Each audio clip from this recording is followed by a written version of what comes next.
Memoria y desmemoria, que por supuesto no vamos a agotar todo lo que se puede decir sobre la memoria y la desmemoria, pero voy a empezar por la desmemoria, porque retomando lo que decía, bueno, lo que decías incluso vos, Roberto, sobre las declaraciones de ayer de Esmeralda Mitre, yo lo vi ese programa.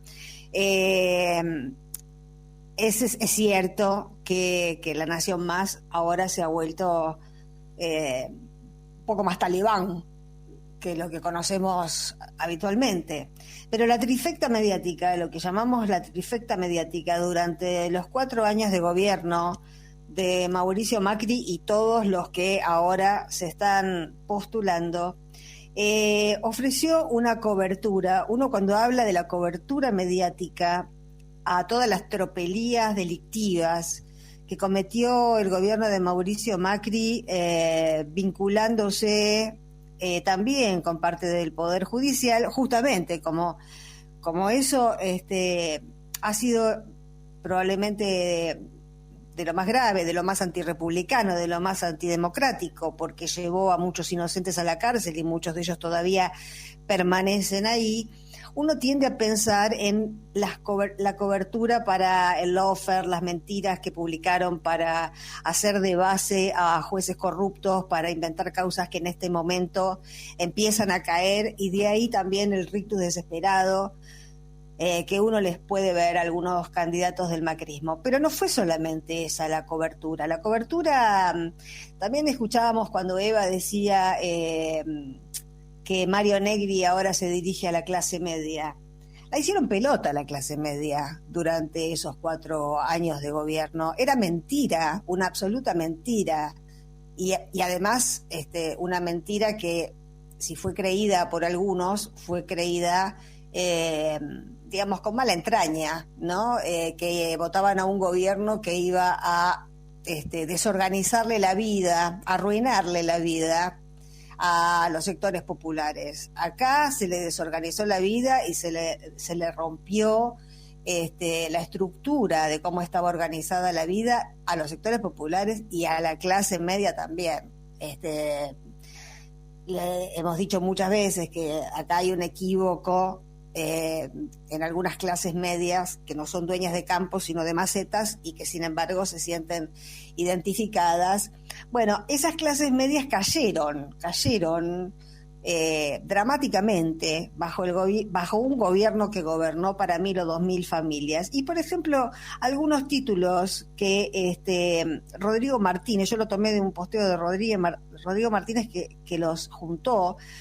Todo era presentado como tendencia, como nueva tendencia, nuevos hábitos, la pobreza, la desorganización de la vida cotidiana, el desempleo, la precarización de la vida, la falta de comida, el hambre, que ellos siempre se niegan a aceptar que lo produjeron ellos, que lo trajeron ellos en un altísimo porcentaje. Era vendido, presentado, apañado, avalado por los diarios hegemónicos, como por ejemplo, hacia las Navidades del 2018, Clarín publica, y todas estas eran notas de tapa, nueva tendencia de consumo, la torta frita navideña hace furor y desplaza el pan dulce y los turrones.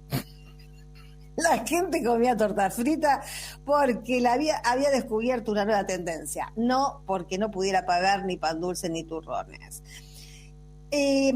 Más ese mismo año, Clarín publica también en tapa nuevos hábitos, y el título es El Bofe, un corte con mala prensa pero muy sabroso y nutritivo. Siguiendo con Clarín, gastronomía, tendencia de la alimentación saludable, el caldo de huesos. Esto leído todo junto te da, no sé, a mí me da violencia. Clarín.com, hallaron el método más increíble para adelgazar, comer tierra. Otro, crece la moda de alquilar con otras familias para gastar menos y compartir el verano. Era cuando nadie tenía un peso ni para irse 2 días de vacaciones. Infobae, ¿cómo funciona la app que permite comprar la comida que los restaurantes van a tirar pagando la mitad del precio? Y posan ahí los creadores de la app para comprar las obras, posan como nuevos talentos. Otra de Clarín.com, llega al país el alquiler de juguetes y permite ahorrar hasta un 50%. Es decir, si no tenés para comprarle al pibe el juguete para la Navidad o el Día del Niño, alquiláselo, dáselo 2 días, que juegue un rato y después lo devuelve. Bueno, y la última, que es de La Nación, el diario de doctrina, desayuno, sí o no, pros y contras de la primera comida de cada día. No, es realmente, bueno, y la última, porque no me la puedo perder, de Todo Noticias, quejarse y protestar es malo para la salud. No sé si lo vamos entendiendo. Todo esto es adoctrinamiento, todo esto es acción psicológica, todo esto es blindaje y todo esto es mala leche. Y por supuesto todo esto es desmemoria, porque si uno se pusiera a preguntarle a mucha gente en la calle si recuerda estos títulos, le diría que no los vio nunca. Y sin embargo, esto era multiplicado por Cadena 3, por los diarios que le pertenecen a Clarín o a La Nación en el interior del país, por innumerable cantidad de periodistas radiales que se basan en los títulos de estos diarios o de las páginas web de estos diarios para sacar insumos para sus programas. Esto era como un sentido común que tenía que ver con naturalizar el hambre, con naturalizar el que, bueno, ya no hay vacaciones, ya no hay carne, ya no hay juguetes, ya no hay nada. Eso era el macrismo. Sin embargo, se vuelven a presentar como candidatos y dicen pavadas y dicen mentiras, como que este gobierno se endeudó en dólares y después no van a la sesión parlamentaria porque no pueden refutar algo tan obvio como que no hay ninguna deuda en dólares desde que asumió este gobierno. Porque trabajan sobre la desmemoria y porque parecen todos recién caídos del catre, ¿no? Si no, Vidal no podría estar diciendo que le interesa la educación, después de haber dicho todo lo que dijo y que no vamos a repetir. Eso por un lado, el lado de la desmemoria y de los caraduras estos, que siguen hablando de la independencia de poderes, y estamos hablando de Rossetti y de Rosenkrantz. A partir de ahí ya se tendría que callar y no hablar de la independencia de poderes nunca más en la vida.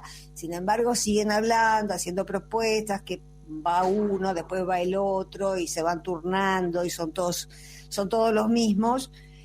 Y nosotros, por otro lado, veníamos, nosotros quiero decir los que nos identificamos con un Estado opuesto al que propone el macrismo, es decir, con un Estado que arbitre a favor de los débiles, conduzca quien conduzca, y sea cual sea la formación de la alianza que se pueda hacer de acuerdo al momento histórico por el que uno está pasando.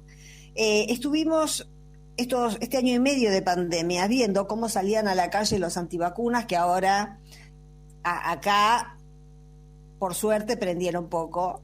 Hubo uno de los planes de vacunación más grandes y ágiles de la región y está muy bien rankeado en el mundo.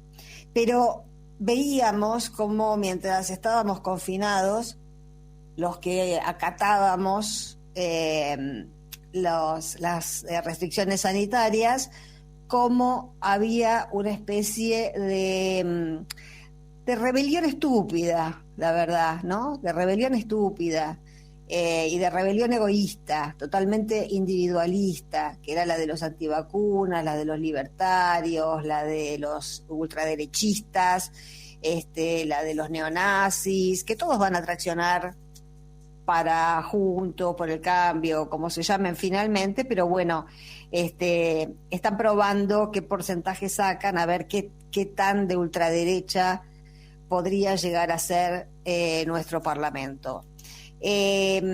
Mientras nosotros estábamos viendo impotentes que las calles se llenaban de gente que decía disparates y que además estaban televisadas en cadena nacional prácticamente, porque todos los canales pasaban horas y horas y horas de gente diciendo que Cristina era chorra, todo lo que venimos escuchando hace años, y que las vacunas son un invento, y la doctora Brandolino, y la Sandra Pita que dice que el CONICET hay que privatizarlo, y todo eso. Esperábamos ansiosamente el momento de salir a la calle, y en nuestro imaginario se había armado, por lo menos en el mío, se había armado una convocatoria, algo que hiciera la marcha. Estábamos acostumbrados a la marcha, y realmente ahora, en el AMBA por lo menos, y quiero hacer esta salvedad porque yo hice algún posteo ayer sobre este mismo tema y me respondieron muy, casi un poco furiosamente desde algunos distritos como Córdoba o Rosario, que las cosas no están tan claras. Los votantes de Frente de Todos están un poco más confundidos y un poco más entre la espada y la pared, porque no les gustan los candidatos que le dieron para votar, sencillamente por eso. En Cava y en AMBA en Cava y en el conurbano hemos empezado a ver este fin de semana, ya desde el fin de semana pasado, pero este fin de semana fue muy fuerte.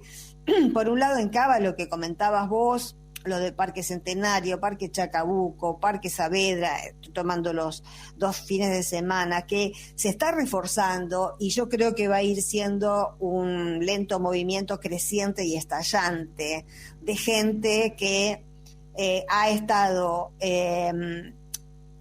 respetando las restricciones, pero también deseando verse las caras, aunque sea con barbijo, porque también es importante decir que en las imágenes que uno ve no hay un cuerpo a cuerpo, hay distancia, las sillitas están separadas, la gente tiene barbijo, es decir, hay conciencia, pero también hay necesidad del acto público, de volver a tomar el espacio público para escuchar a los candidatos, y yo digo que tiene algo de ágora la plaza para desde la derrota del 2015, tiene algo de ágora, porque no es lo mismo marchar por la calle, que también está bueno, pero tiene otros objetivos, que esta especie de folclore que comenzó, folclore urbano, que comenzó en la capital y también en las localidades del conurbano, de la familia, que este es el otro rasgo característico del Frente de Todos, la familia trasladándose a la plaza para escuchar a un dirigente político.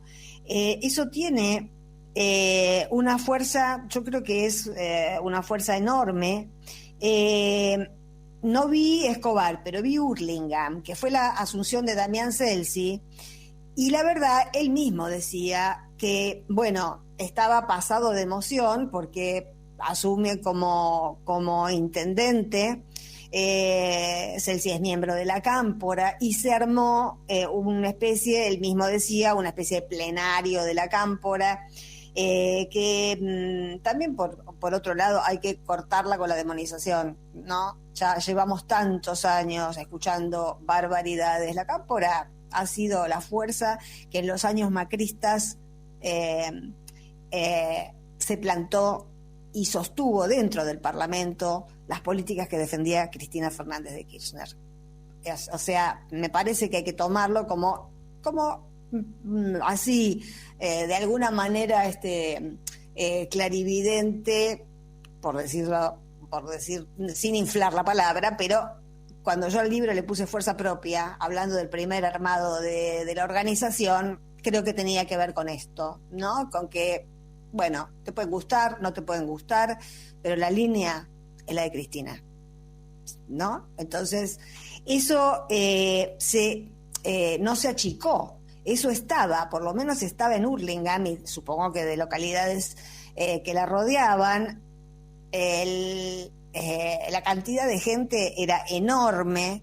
Ese mismo día, y también caracteriza la gestión de un intendente que acaba de asumir, esa misma tarde se hizo un puerta a puerta, que es volver a tener el contacto cara a cara con los vecinos. Es otro modo de hacer política, completamente distinto a hacer política haciendo espionaje, sacando fotos, robando cosas de WhatsApp, lo que ya sabemos de esta gente que no puede hacer política porque no se dedica a la política, se dedica al espionaje, se dedica a la compra de contratos con liquis, se dedica a las offshore, se dedica a otras cosas, pero a la política no, se dedica a las provocaciones, se dedica a la destrucción, pero no sabe cómo construir y está en un problema cuando tienen que construir.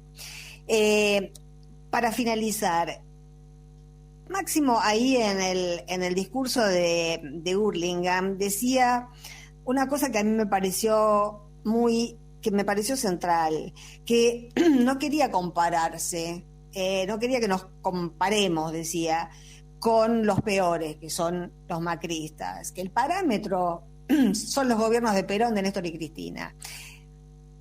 O sea, que el desafío es ser mejores que los mejores. Ese es el horizonte que se traza. Por eso pregunta, Máximo es el que pregunta cómo vamos a hacer después de 4 años para pagar la deuda, porque el horizonte está corrido más hacia el futuro, porque esa es una concepción de nación, es transgeneracional y porque hay que pensar no solo en nosotros, sino en los hijos y en los nietos. ¿Qué país va a haber? ¿Qué país se va configurando en términos históricos? ¿Por qué?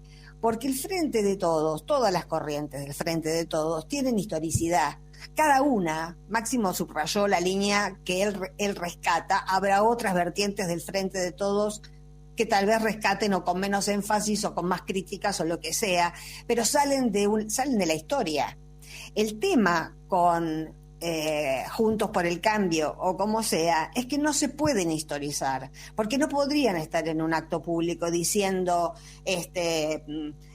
pensemos en la dictadura, pensemos en Menem, pensemos en De la Rúa, que son sus antecedentes históricos, los antecedentes donde se aplicaron las políticas que ellos después aplicaron y que siguen defendiendo increíblemente, fueron los periodos neoliberales de nuestra historia. Todos esos periodos fueron trágicos para los pobres y para la clase media.